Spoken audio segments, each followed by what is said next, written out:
They pushed my chair to the wall, right next to the recycling bin. At Christmas, that's the kind of sentence that should come with an earthquake or a slap. But it came with cranberry sauce and polite laughter. It came with, "Just for now, Mom, until we get more space," and "That's the only spot where there's room for the extra chair." It came with Marianne's perfect voice, always just a little too smooth, like glass over rotten fruit. I didn't say anything. I sat. I nodded. I smiled the way they wanted me to smile. You learn that over time. How to be the quiet decoration in someone else's holiday. I'm 81 now. I live alone in a one-bedroom apartment above a laundromat that smells like soap and burnt lint. There's no fireplace, no garland on the walls, no mantle with stockings, just a narrow window and a folding chair where I sometimes drink my tea and pretend the sound of the washing machines below is the sea. But once, not so long ago, I was the one who hosted Christmas. I was the one who ironed the linen napkins until they were crisp enough to crack. I roasted turkeys the size of infants and made gravy from scratch. I set the table with name cards, not because anyone forgot where they sat, but because it made them feel special. I made people feel special. That was my gift. It's funny how fast that turns into an obligation, into a joke, into invisibility. The first year after Charles died, they were gentle. They invited me early and let me bring my famous sweet potato bake. The next year, Marianne said she'd handle everything, and maybe I should just bring myself. I told her I'd make cranberry sauce, the real kind with orange zest and cinnamon, and she smiled like I'd offered to bring a dead fish. "We already have some," she said. "The canned kind is what the kids are used to." That was the same year they got the new dining table. Glass and chrome, sleek, modern, cold. It seated 8, maybe 10 if you were thin. But we were 13 that year, and I was given the overflow seat, the folding chair, the extra. No one said it out loud, of course. No one said, "You're not important enough to plan for." They just let it show in the way no one noticed my plate had no butter knife or that my water glass was a mismatched plastic one from the kids' cupboard. They made sure the wine flowed and the playlist hummed and the photos looked good for social media, but no one asked me to take a photo with them. I was in the room, but not in the memories. It started like that. Small things. You never notice the first shadow until it becomes the whole sky. This past Christmas, I wore the sweater Leah gave me 2 years ago. The one with little reindeer and a neckline that made me itch. She used to be the only one who sat with me after dinner, who asked me stories about how I met her grandfather, how her father used to cry when he scraped his knees. But now she's 16, and her phone is the only face she wants to look at. Still, I wore the sweater. Still, I brought a tin of cookies, even though no one asked. I'd bake them the old way, just like my mother taught me. Brown sugar, a pinch of salt, and never margarine. I tied the tin with a gold ribbon, thinking maybe, just maybe, someone would say, "You still make the best cookies." But when I placed it on the counter, Marianne smiled without teeth and said, "Oh, we've got plenty already, but thanks." She moved it, behind a bag of sourdough and a tray of store-bought macaroons. I didn't see it again. They had 2 tables that year, the main table in the dining room and the kids' table in the living room. I wasn't assigned to either. They brought in the metal chair again, set it by the wall near the window in the draft, where the fake tree leaned slightly like it had lost the will to stand straight. They placed a TV tray in front of me, not even a real table. I balanced my plate on my lap and smiled through the cold air on my ankles and the muffled jokes from the kitchen. The grandkids passed by me like I was a coat rack. My son, my only son, poured wine for everyone else and didn't ask if I wanted any. At one point, I stood up to help with the dishes, and Marianne said, No, just rest. We've got it." But it wasn't kindness. It was dismissal. They didn't want me in the kitchen, didn't want me in the photos, didn't want me in the way. And I really realized, that I was not part of the celebration. I was furniture. I was background. I watched as they opened presents, big boxes with ribbons and tags and receipts tucked safely underneath. They clapped for each other, exaggerated surprise and laughter. I handed my envelope to Leah quietly, the one with the savings bond and the note in my handwriting. For books or for freedom, whichever comes first. Love always, Nana. She smiled and thanked me, but her eyes didn't meet mine. She folded the paper and slipped it into her pocket like it was a receipt. I felt old in a way that had nothing to do with years. I felt like a ghost. Not the spooky kind, just the kind people build traditions around and then forget to invite. I watched as they admired the new fondue set that Marianne's brother gave her. As they unwrapped matching flannel pajamas and board games no one would ever play. I watched, and I didn't say a word, but I had brought something else. A small package in my purse, wrapped in plain gold paper with a thin brown ribbon. I hadn't labeled it. I hadn't told anyone. It was the last family heirloom, my mother's locket, the one with the tiny photo of her and my father, the one I wore at my wedding. For years, they'd hinted. "Maybe one day you'll pass it down," Marianne once said with a wink. "It would be so sweet if Leah got it." I had planned to give it that night, but as I sat near the recycling bin, half behind a plastic snowman and an extension cord, I realized something. You don't give the last piece of yourself to people who pushed your chair to the wall. You don't hand over memory to those who treat you like a fire hazard. You don't give family to people who treat you like a favor. So I reached into my purse and held the little package in my lap. I didn't open it. I didn't announce it. I just sat with it there, while they scraped plates into the trash and laughed about ski trips and traffic and how next year we'll book a cabin in Tahoe instead. And I thought, maybe I'll keep it. Maybe I'll sell it. Maybe I'll leave it in a shoebox with a note that says, "For the one who remembers to give me a chair with a cushion." That night, I didn't wait for dessert. I didn't wait for goodbye hugs. I stood up slowly, coat over my arm, purse heavy with the locket, and I walked out. No one followed. No one noticed. The snow was falling sideways, soft and sharp. I walked past the lit windows, past the garlands and wreaths, and I didn't look back. They had Christmas. They had the feast, the fire, the fondue. I had the gift they all wanted, and I kept it, not out of spite, not out of bitterness, but because for the first time in years I remembered. Some things you don't give away unless they've earned it. They didn't even notice I had left. That was the most revealing part. I waited. Outside their house, beneath the brittle Christmas lights strung too tightly across the porch, I waited for someone to step out, call my name, say, "Mom, are you all right?" But the door stayed closed. The laughter inside went on, muffled but bright, the sound of people enjoying themselves uninterrupted. My boots sank into the soft crust of snow that had fallen while we'd been pretending to be a family. I held my coat around me and walked to the end of the street where the ice hadn't been cleared and the sidewalk sloped toward the gutter. There was no plan. I hadn't stormed out. I wasn't angry in the way they always imagined I might be if I ever spoke up. Dramatic, accusatory, unhinged, number. I was something much quieter. I was done. I walked for 2 blocks before I realized I was still carrying the tin of cookies I'd brought. I hadn't even opened it at the house.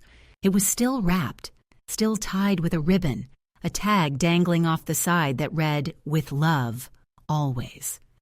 It struck me then as painfully funny that I had made those cookies with the same hands that had swaddled my son when he was a colicky, newborn, the same hands that had cut the crusts off his sandwiches in the shape of stars, that had stitched his Halloween costumes by hand when we couldn't afford store-bought ones. Those hands had stirred, rolled, and baked for a family that now treated me like an optional accessory, something you take out once a year, pose near the fireplace, and quietly return to storage when the company leaves. The snow picked up. I wasn't dressed for the cold, not really. My coat was warm but thin, more suited for moving from car to house than wandering city streets. I turned onto a quieter road, past houses with their blinds drawn and wreaths hanging symmetrically on glass-paneled doors. Each window glowed like a scene from a movie, Couples setting out china, children in pajamas dragging new toys, grandmothers smiling beside their husbands as if age came with guarantees. But behind one window, I saw an older woman sitting alone with a plate on her lap and a glass of wine. She was watching something on the television. She looked content, or maybe resigned. It was hard to tell from the street.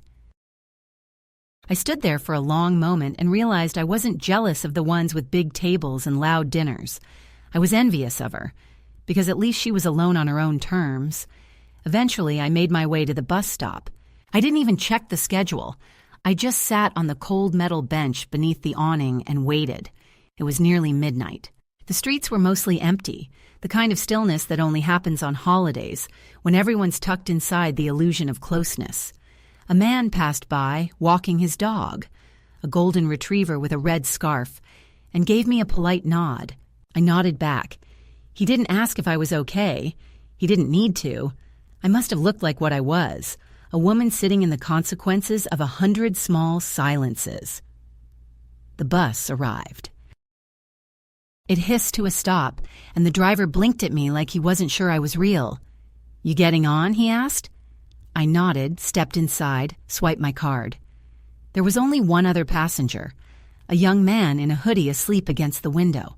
I took a seat near the middle and watched as the world moved by in shadow and frost. I didn't know where I was going. That was the truth. But I knew I couldn't go back. Not to that house, not to that chair by the wall, not to a family that had decided I was too much to include but not enough to grieve. At the transfer station, I stepped off, walked to a corner coffee shop still open for the late-night crowd. The girl behind the counter was no older than 20. She looked at me with kind curiosity, like maybe she wondered what I was doing there but didn't want to intrude.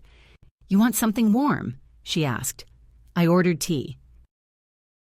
I sat by the window and watched the street, the snow, the occasional headlights slicing through the dark. I thought of calling someone, but I couldn't think of a single person who wouldn't ask, "What happened now?" Or, "Are you sure you're not overreacting?" I wasn't overreacting. I was finally reacting. At some point, I opened my purse and took out the gold-wrapped box. I untied the ribbon. I opened it. The locket gleamed in the dim light, that small oval piece of memory, the only thing left from my mother that hadn't been buried or donated. I ran my thumb over the clasp and opened it. The photo inside was faded, sepia-toned, soft at the edges, but still clear enough to see the smile in my mother's eyes. The same smile she wore when she told me on the day I got married, "Don't let anyone take pieces of you for granted." Not even the ones who love you. Especially not them. I had forgotten that. I had forgotten so many things. I closed the locket, placed it back in the box, and put it into my coat pocket. Then I pulled out my wallet and stared at the bank card I hadn't used in years. It was from an account I kept hidden. Not for secrets, just for safety. Derek and I opened it when Adam was 13, back when we still believed that saving for a rainy day meant something. I hadn't touched it since Derek died, but maybe this counted as rain. I searched train departures on my phone. There was one leaving at dawn. A slow train, northbound, long haul, no frills. I bought the ticket. I didn't think twice. I finished my tea, walked back into the snow, and found a cab. The driver didn't ask questions. He took me to the station. I sat in the waiting room, surrounded by sleeping travelers and flickering vending machines. At one point, I closed my eyes and imagined Marianne realizing I'd left. I imagined her scanning the room, looking at the empty chair, the missing purse. I imagined her shrugging, or maybe saying, "She's probably just in the bathroom." I imagined her saying nothing at all. The train arrived on time. I climbed aboard with the others. The tired, the disillusioned, the in-between. I found my seat and placed my bag on my lap like armor. Outside, the sky began to bleed pale pink. The holiday was ending. A new day was beginning. I wasn't sure what I would find where I was going. But for the first time in years, I wasn't being taken somewhere. I was going. The train moved like an old man remembering how to walk. Slow at first, a shuddering lurch, then a rhythm you could settle into if you stopped trying to control it. I sat by the window, my purse gripped against my side, and watched the landscape shift from suburb to field to forest, each frame of winter scenery passing like a faded memory. No one asked me anything. No one offered coffee or commentary. And for the first time in what felt like decades, I didn't have to explain myself. I wasn't anyone's mother, anyone's guest, anyone's problem to manage. I was just a woman on a train with a one-way ticket and a locket in her coat pocket. That anonymity felt sacred. I didn't cry. There was nothing left to cry about. Grief, in its most mature form, is not loud. It doesn't beg to be seen. It just sits beside you like an old friend, reminding you what you already know, that you are alone, that you are free. By the time we pulled into Portland, the sky had gone from dusty rose to slate gray. It was early evening, the kind of light that doesn't feel like a beginning or an end, just a suspension. I stepped off the train with no plan beyond motion. The air bit at my face, and I wrapped my scarf higher, clutching my small suitcase like it contained something precious, which it did. My second-best shoes, a pillbox, a paperback I hadn't finished, and a set of pajamas I'd almost left behind. I stood on the platform for a long time, watching people reunite. Young men hugging tired mothers, toddlers running clumsily into arms, couples kissing with the urgency of apology or promise. No one was waiting for me. That was the point. I walked toward the taxi line and gave the driver the address of a motel I remembered from decades ago, a low-slung building with brown doors and faded signage that hadn't changed since Derek and I stayed there in the spring of '81 when we got stranded after a flat tire. I didn't know if it still existed. It did. It was $64 a night and smelled like wet carpet and cigarettes disguised by floral cleaner. But the sheets were clean. The door locked properly, and the heater made a sound like a tired engine trying its best. I lay on the bed fully dressed and stared at the ceiling until sleep took me without permission. The next morning, I woke before dawn. My body still followed the rhythm of responsibility. Years of making coffee before anyone else rose, packing school lunches, setting out vitamins for a husband who stopped taking them halfway through the bottle. I moved quietly, out of habit, as if someone might scold me for noise. No one did. The silence was a companion now, not a punishment. I made coffee in the tiny in-room machine. It tasted like melted plastic, but it was hot, and I wrapped my hands around the cup like it was a truth I'd forgotten to hold. I went for a walk. My knees ached from the cold, but I didn't rush. The streets were unfamiliar and familiar at once, like seeing an old acquaintance you can't place. I passed a bakery with fogged-up windows and the smell of yeast and sugar leaking through the doorframe. I stepped inside. The woman behind the counter had the sturdy, no-nonsense look of someone who didn't care what you used to be, only what you needed now. She asked if I wanted anything warm. I ordered a scone and paid in cash, exact change. "You new in town?" she asked. "Not exactly," I said. "Just new to being alone." She nodded like she'd heard that one before, or something close enough. On the way out, I noticed a corkboard near the door with handwritten notes pinned in chaotic rows. Babysitting services, used furniture, guitar lessons. One stood out, room for rent, quiet house, no drama, $400 per month, called Joyce. The name was printed in block letters like someone trying very hard to be understood. I took a photo of the number, though I didn't know why. I walked until my legs begged me to stop. I sat in a park near a school playground and watched two squirrels fight over an acorn like it was gold. No one called me. I hadn't turned my phone on. I wasn't avoiding anyone. I just didn't want to hear their confusion masquerading as concern, their guilt trimmed in polite rage. By late afternoon, I called the number. The woman who answered sounded like someone who'd smoked too long and trusted too little. "You clean?" she asked. "Yes." "No boyfriends?" "Not since Reagan." She laughed. "You can come by." 4:00. "Don't be late." The address was 15 blocks away. I arrived 10 minutes early and waited by a blue gate covered in wind chimes. The house was weathered, like it had been holding itself up out of stubbornness, not structure. Joyce opened the door in slippers and a sweatshirt that said, "Don't ask." She looked me up and down. "You the old lady?"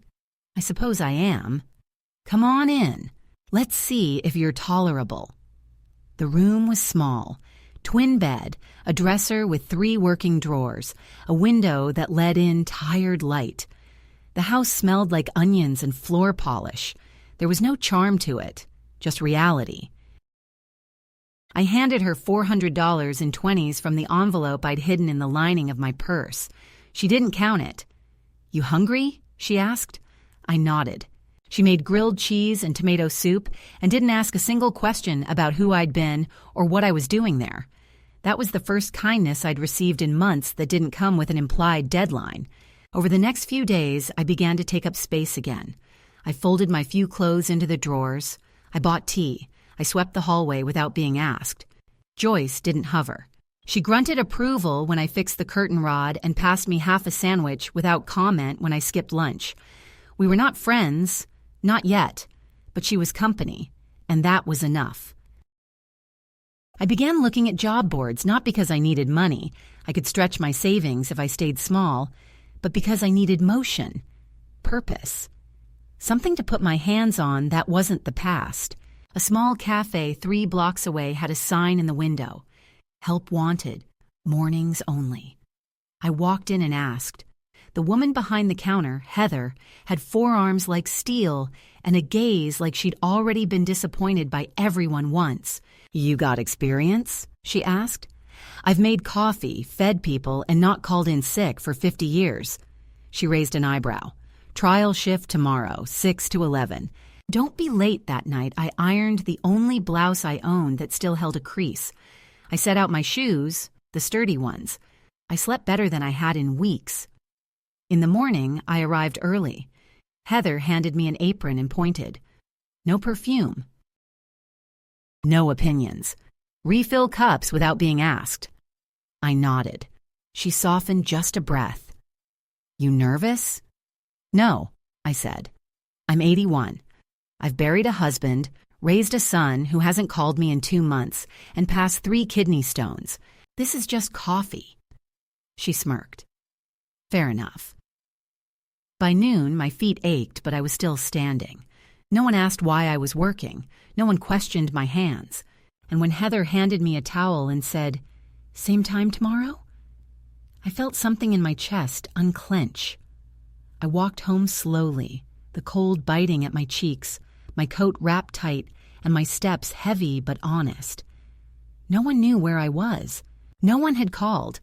But I had survived another day without being anyone's burden. That, to me, was everything. I hadn't realized how long it had been since I had touched something that was purely mine until I folded that first paycheck into my wallet. It was only $74 and change, wrinkled bills in a cheap envelope with my name scrawled in blue ink on the front. But it felt like gold, not because of the money, but because of what it meant, that I still existed outside of them, outside of the family who only remembered me when they needed a babysitter, a casserole, or a place to store resentment. I walked straight from the cafe to the bank, my coat still carrying the smell of eggs and burnt toast, and asked the teller, barely old enough to rent a car, to break it down into small bills. She looked at me like I was confused. I wasn't. I just wanted the satisfaction of counting them, feeling their edges, knowing I could buy something, anything, without asking or explaining or apologizing. Across from the bank was a secondhand clothing shop with a chalkboard sign out front. Fall sale, 20% off all coats. I walked in without knowing what I was looking for. The girl behind the counter gave me a real smile, not the strained politeness of family obligation, but something simpler, easier, the smile you give a stranger when you want nothing from them. "Looking for anything in particular?" she asked. I opened my mouth to say no, then heard myself say, "Something that makes me feel like myself again." She didn't laugh. She didn't blink. She just nodded and gestured to the back racks. I found it tucked between a pile of oversized parkas and thin wool jackets. A navy coat with a subtle herringbone pattern, wide lapels, and deep, deep pockets. I tried it on. It fit. Not just physically, but emotionally. Like armor, like memory, like the kind of weight that makes you stand up straighter because it carries your history without shame. I paid in cash. The girl wrapped it carefully in tissue and said, "You look sharp." I looked her in the eye and said, "Thank you. I feel sharp." That night, I wore it home even though the weather didn't require it. I wanted to feel the weight of it on my shoulders, to hear the whisper of its fabric as I walked. Joyce was sitting on the porch, a coffee mug of red wine in her hand. Her cat Franklin curled like a judgmental slipper at her feet. "Look at you," she said, eyeing the coat. "You steal that from a senator?" "Nope," I said. "Bought it with my own money." She raised her mug. "To women who buy their own damn coats." We went inside, split a can of chili, and sat with our legs propped on the coffee table like teenagers who hadn't yet learned about disappointment. I didn't tell her how the coat made me feel. I didn't have to. Some things are understood in silence. The days began to shape themselves. I worked mornings at the cafe, finding rhythm in repetition. Fill the cups, clear the plates, wipe the counters. Listen when people talk, but don't ask questions they don't want to answer. Heather didn't offer compliments, but she began saving me the crossword from the newspaper and once handed me a wrapped cinnamon roll with the words, "Too many leftovers," that meant, "I thought of you." After work, I'd walk home past the lilac bush. Outside Mrs. Hendricks's yard, the same one I'd once passed in a different decade on my way to doctor's appointments or grocery runs, back when Derek was alive and Adam still called me Mom without sounding like he was checking a box. Joyce let me be. She didn't pry. She just poured tea in mismatched mugs and complained about city council. Sometimes she'd pass me a plate of toast without asking if I was hungry. Sometimes she'd leave me a folded newspaper on the table with a Post-it that said, "Your kind of story." And it always was. One Sunday, I allowed myself to sleep in. When I came downstairs, Joyce was on the porch reading a gardening magazine with a pen tucked behind her ear, like she was preparing to argue with the articles. "You off today?" she asked. "Yes." "Good," she said. "You look like someone who forgot what rest feels like." I didn't disagree. Instead, I made coffee and sat beside her, both of us wrapped in old blankets, watching the sky shift from gray to something nearly blue. The silence wasn't heavy. It was a resting place. I thought of turning on my phone, checking for messages, seeing if Adam had noticed I was gone. But I didn't. I wasn't ready to let their noise back in. Instead, I opened a blank notebook I'd found in the dresser and began writing. Not letters, not stories, just fragments. Things I remembered. My mother's laugh. The way Derek used to hum when he made pancakes. The day Adam brought home a frog in his lunchbox and cried when I asked him to let it go. I wrote these things not to preserve them, but to remind myself they were mine. No one could edit them.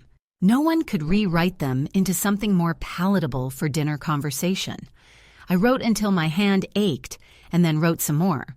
When I finally stopped, the sky had gone pale again and Joyce was asleep in her chair, her mouth slightly open, Franklin tucked under her arm like a secret.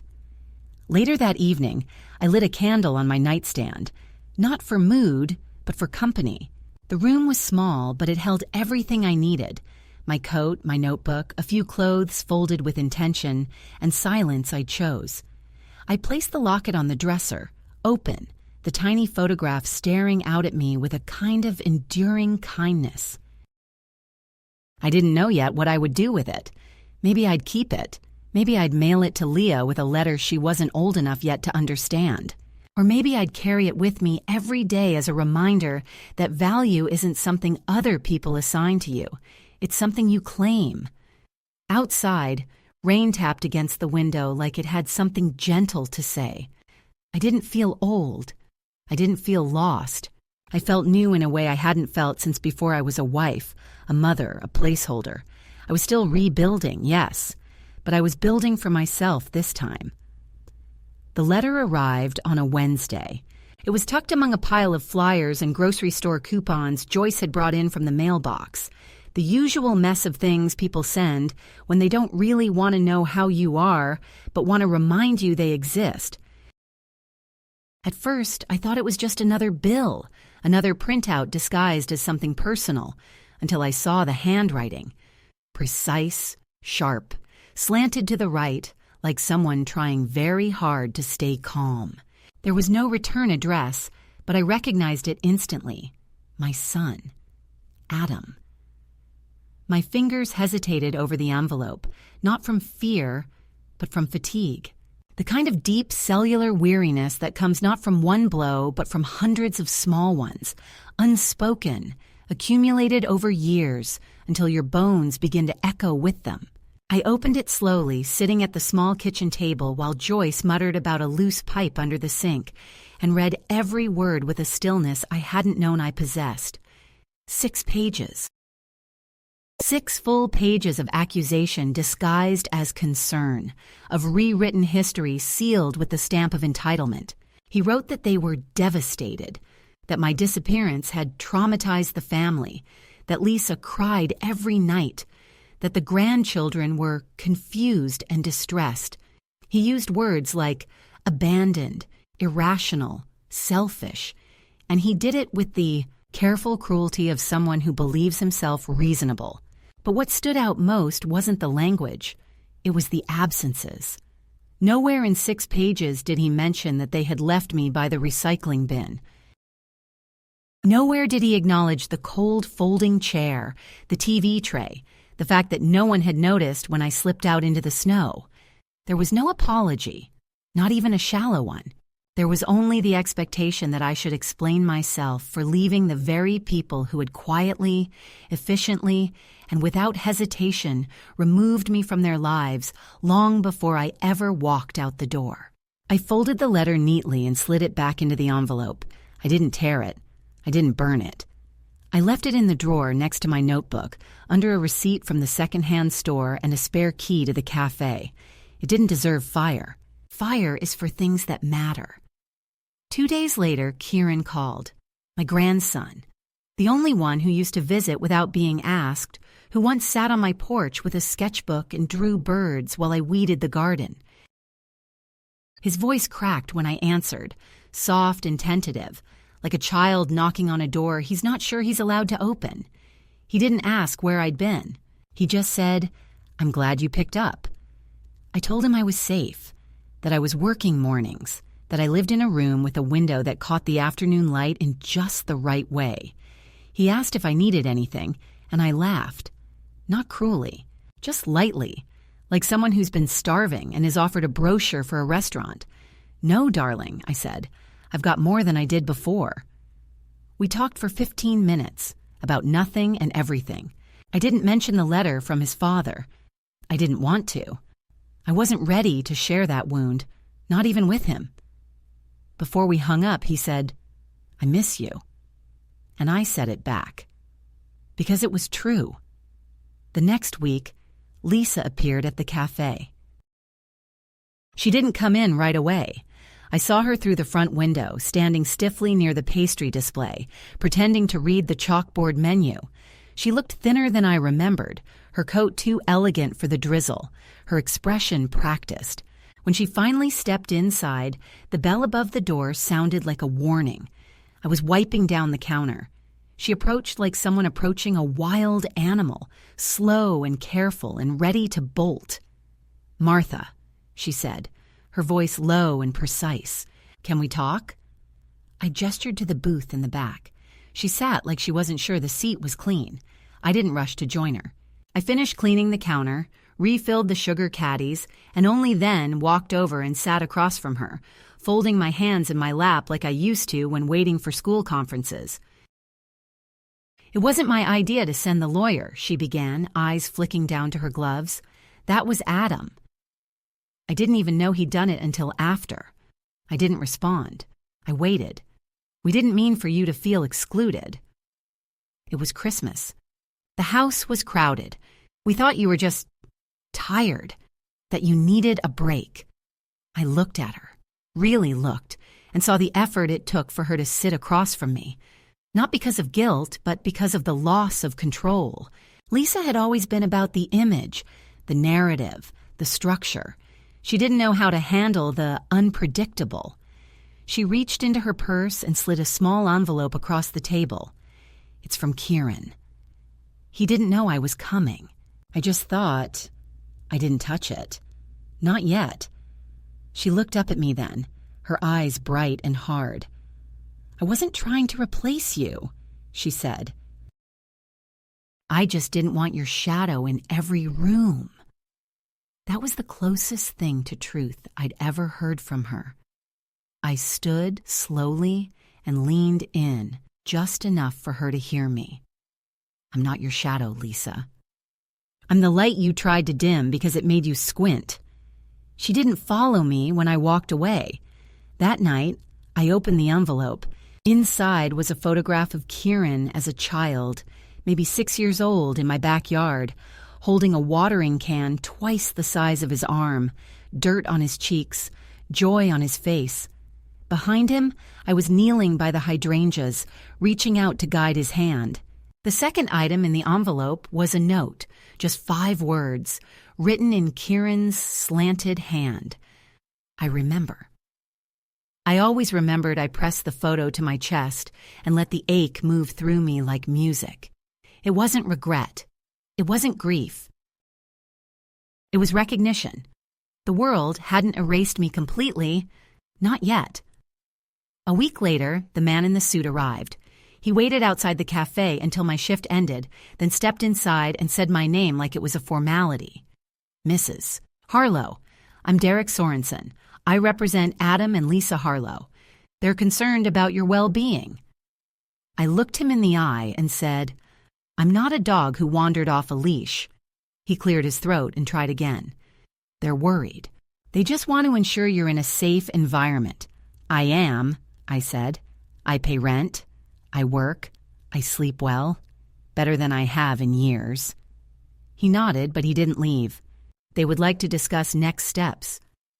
I folded my apron and set it on the counter. There are no next steps unless I take them. You can tell them that. Then I walked past him and out the door, my coat heavy and warm around my shoulders. The sky split open with soft rain that didn't touch me. Later that evening, I wrote one more letter. Not to Adam, not to Lisa, but to the lawyer.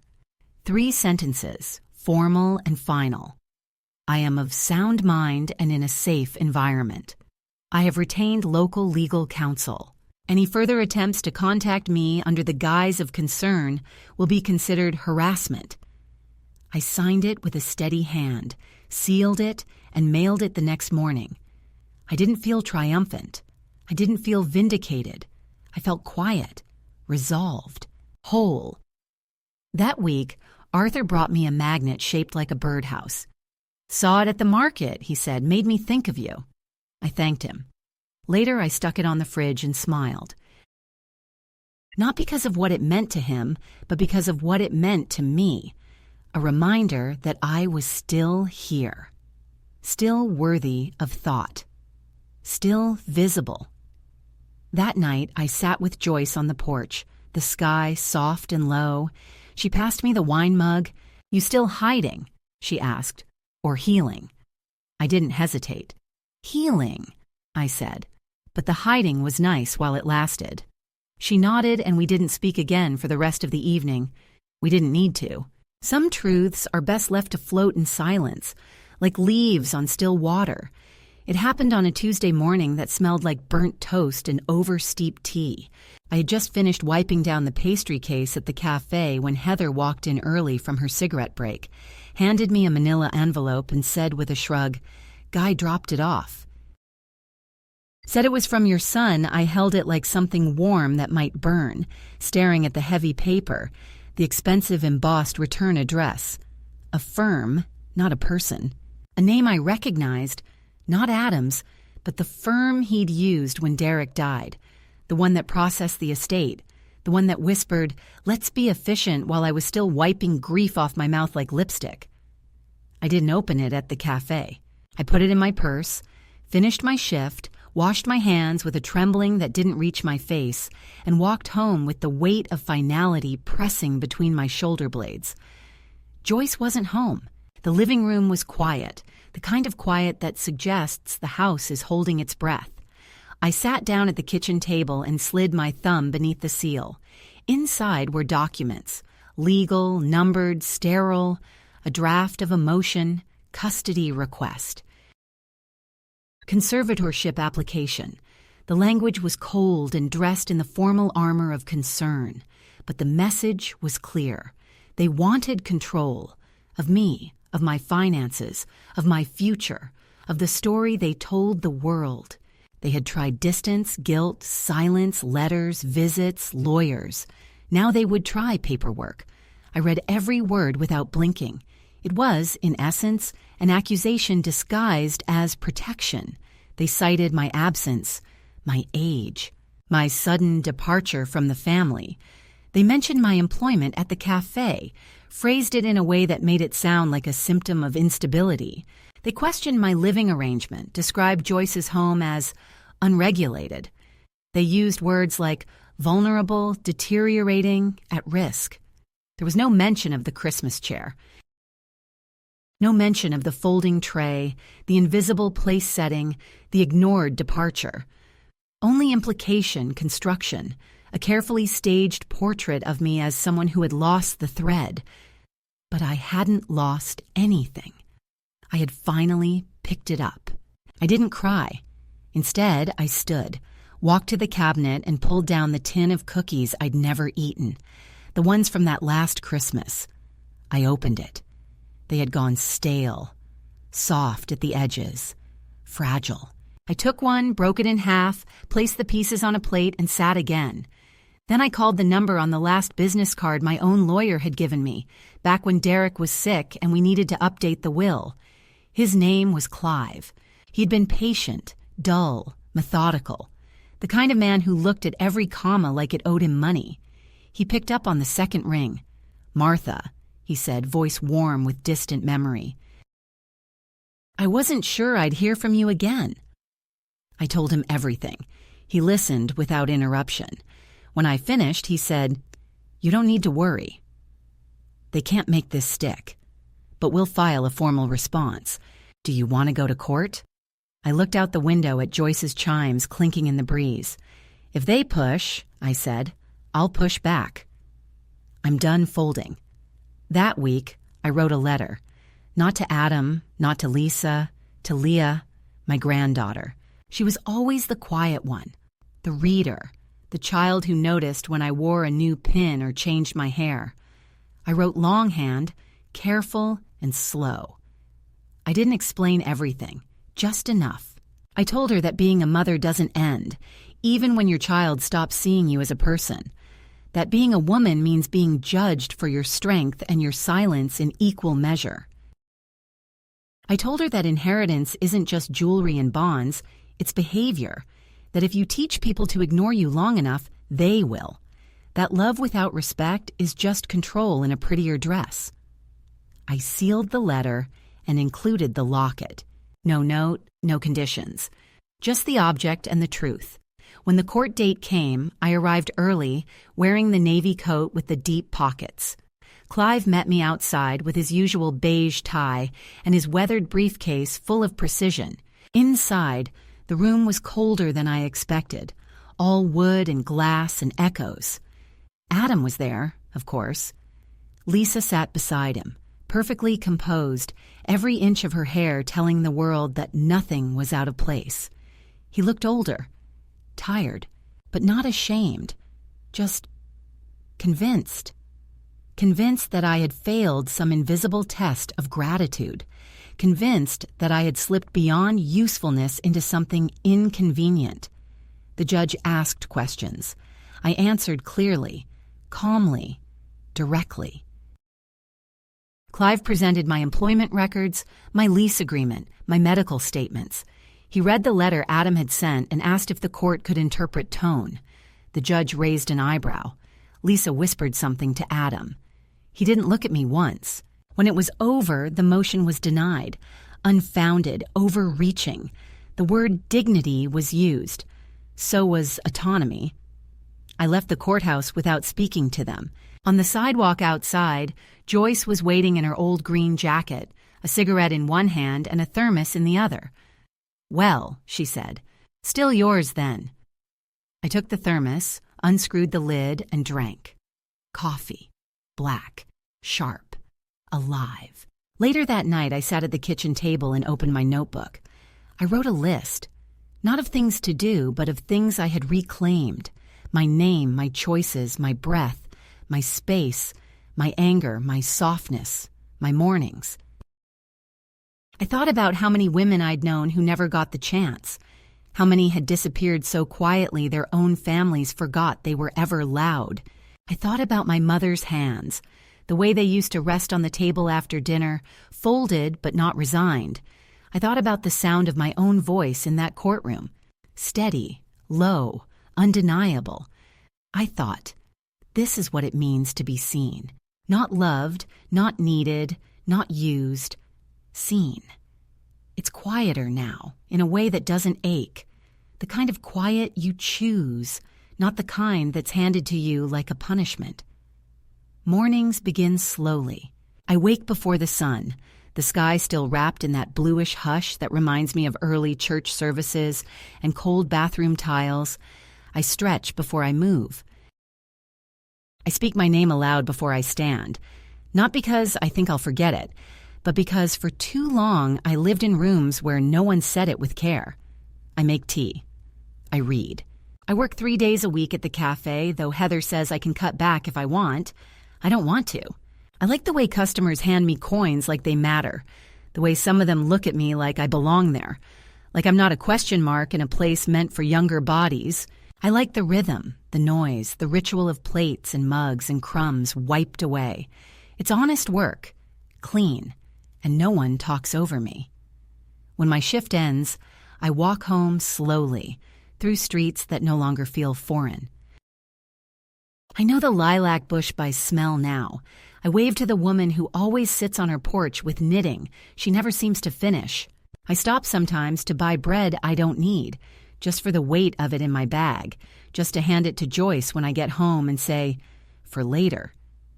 She always grunts, but she slices it thick and passes me butter without asking. We don't say much, but she leaves the porch light on when I'm late. The letter from Kieran came last week. Handwritten, 2 pages. He said he's starting college in the fall. He wants to study environmental policy. He said he remembers the time I took him to the creek behind the old library, the one with the frogs and the broken swing, and how I let him sit in the mud and told him dirt was honest. He said he wears the locket in his backpack, not around his neck, but close. He said he told his girlfriend about me, about who I really am. Not the ghost version, not the edited one, but me. I read the letter twice. Then I folded it neatly and placed it beside the photo of him in the garden. I didn't cry. I just breathed a little deeper. Sometimes I think about Adam, not with rage, not even with sadness exactly, just with the kind of clarity that comes from no longer trying to explain myself to someone who only ever heard what threatened him. I think about how silence becomes a habit, how invisibility is something we often help them build, brick, by not pushing back when they erase us gently. I don't regret leaving. I regret waiting so long to recognize that I had already been left. That chair by the wall wasn't an oversight. It was a placement, a message, a definition. And I accepted it for too many years because I thought love meant enduring. Now I understand love also means refusal. It means saying no to less than you deserve. It means standing up even if your knees shake, even if no one applauds. The notebook is full now, each page a piece of myself I took back from silence. I haven't decided what to do with it. Maybe I'll keep it. Maybe I'll send it to Leah when she's older, when she's grown into a woman and the world begins to shrink her too. Maybe she'll read it and remember the way I used to let her braid my hair, how I never corrected her even when she twisted it into knots. Maybe she'll recognize the woman in these pages, not as a stranger or a story, but as someone she came from, as someone she might become. And maybe she'll make different choices, or maybe just the same choices, only sooner. There's a bench in the park now I've claimed as mine. It faces a crooked tree and a patch of wildflowers no one tends. I sit there often, coat buttoned, hands folded, watching. No one bothers me. Some people nod. A few smile. Most just pass by, but I feel rooted, present, whole. There's a kind of power in being old and unmoved, in saying, without words, I am not waiting for you anymore. I am not watching the door. I am not hoping for the apology that will make it all make sense, because it won't. Some people leave you in rooms with no chairs. Others build you a seat beside them, even when there's barely space. I've learned the difference, and I've chosen mine. So if someone like me is listening, if a woman sits somewhere reading these words and wondering if she's asking too much just by existing, let me say this: you are not a burden. You are not too much. You are not the cause of the silence. You are the one who finally broke it. And that breaking, that soft rupture, it is not shame. It is survival. It is self-rescue. It is the sound of a door unlocking from the inside. And when you walk through it, even if it's into snow, even if no one follows, know this: you are not lost. You are found. Not by them, by yourself.